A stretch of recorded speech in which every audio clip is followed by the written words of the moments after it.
నిర్గమకాండము 11వ అధ్యాయము. మరియు యెహోవా మోషేతో ఇట్లనెను, ఫరో మీదికిని ఐగుప్తు మీదికిని ఇంకొక తెగులును రప్పించెదను. అటు తర్వాత అతడు ఇక్కడ నుండి మిమ్మును పోనిచ్చును.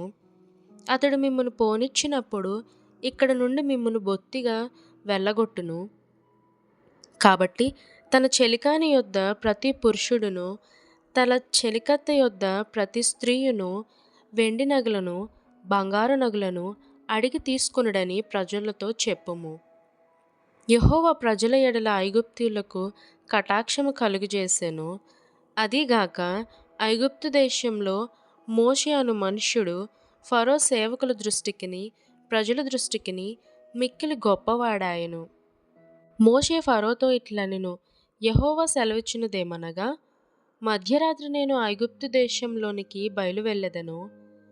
అప్పుడు సింహాసనము మీద కూర్చున్న ఫరో తొలిపిల్ల మొదలుకొని తిరగలి విసురు దాసి తొలిపిల్ల వరకు ఐగుప్తు దేశమందలి తొలిపిల్లలందరూ చచ్చెదరు. జంతువులలోనూ తొలిపిల్లలన్నీయు చచ్చును. అప్పుడు ఐగుప్తు దేశమందంతటా మహాఘోష పుట్టును. అట్టి ఘోష అంతకు ముందు పుట్టలేదు, అట్టిది ఇక మీదట పుట్టదు. యెహోవా ఐగుప్తీయులను ఇజ్రాయేలీయులను వేరుపరచునని మీకు తెలియబడినట్లు మనుష్యుల మీద గాని జంతువుల మీద గాని ఇజ్రాయేలీయులలో ఎవరి మీదనైనను ఒక కుక్కయు తన నాలుక ఆడించదు. అప్పుడు నీ సేవకులైన వీరందరూ నా యొద్దకు వచ్చి నాకు నమస్కారము చేసి, నీవును నిన్ను ఆశ్రయించియున్న ఈ ప్రజలందరూ బయలువెళ్ళుడని చెప్పుదురు.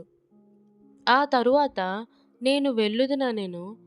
మోషే అలాగు చెప్పి ఫరో యొద్ద నుండి అత్యాగ్రహముతో వెళ్ళిపోయెను.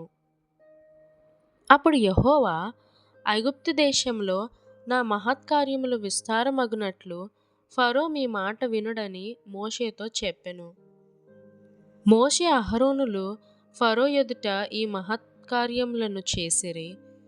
అయినను యెహోవా ఫరో హృదయమును కఠినపరపగా అతడు తన దేశములో నుండి ఇజ్రాయేలీయులను పోనీయడాయెను.